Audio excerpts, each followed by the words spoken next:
ఆగండి, ఎవరు మీరు? ఐశ్వర్య చుట్టాలం. నాకు తెలియకుండానా? మీ ఇద్దరిని ఎప్పుడో ఎక్కడో చూసినట్టుందే. అలా చూసుంటే నువ్వు ఇక్కడ ఉండకూడదే. అదేంటి? అదంతే. మిమ్మల్ని వచ్చారా? మీకోసమే వెయిట్ చేస్తున్నా. బాబాయ్, నేను చెప్పానే ఆ రోజు నన్ను కాపాడారని.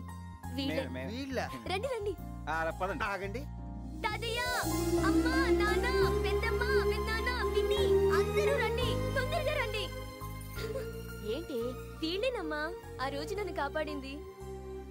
అరే, అక్కడే ఆగిపోయారే, రండి. అమ్మా, ఈయన రాజు, ధర్మరాజు. మావాడు గుప్తా. చిత్రగుప్త. అయ్యా, ఏంటి విచిత్రంగా చూస్తున్నాడు? ఆ రాత్రి చీరలు ఇచ్చినప్పుడు చూశాను కదా. ఓ రండి బాబు, రండి ప్లీజ్. మీరు తనని కాపాడారని ఐశ్వర్య చెప్పిన దగ్గర నుంచి మా ఫ్యామిలీ అంతా మిమ్మల్ని కలుసుకుని థ్యాంక్స్ చెప్పాలని ఎదురు. ఏదో చిన్న సాయం చేశాం, దానికి థ్యాంక్స్ ఎందుకండి? అలా అనకండి. మా అందరికి ప్రాణమైన ఐశ్వర్యాన్ని కాపాడి మాకు మహోపకారం చేశారు. అవును, ఐశ్వర్యకి చిన్న ప్రమాదం జరిగినా మేము ఎవరు తట్టుకోలేము. తనని కాపాడిన మీరు మా పాలిటి దేవుళ్ళే. మా మాట అలా ఉంచండి.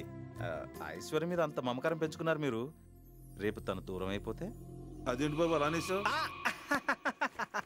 అది కాదు, రేపు పెళ్లి చేసుకుని అత్తారింటికి వెళ్ళిపోతే కష్టంగా ఉంటుంది కదా. దానిదే ఉంది గుప్తా, ఇల్లరికి అల్లుని తెచ్చుకుంటారు, ఇద్దరు కలిసి ఇంట్లోనే. బాగా చెప్పావు, బాగా గుప్తా.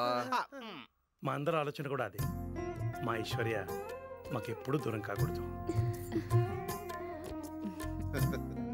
ఏంటి అలా చూస్తూ నిలబట్టమేనా? వచ్చిన వాళ్ళకి కాఫీ టిఫిన్ ఉన్నాయా?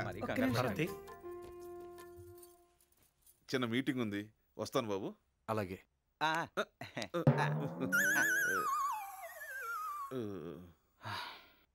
మిత్రమా, ఇంకా రాడేంటి?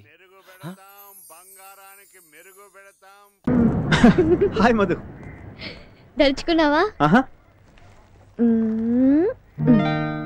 ఏంటిది? ఒక చిన్న gift for me. It must be interesting.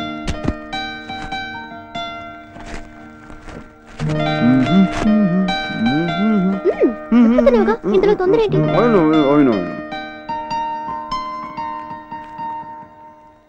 ఆస్ట్రే beautiful. ఎక్కడ కొన్నావు?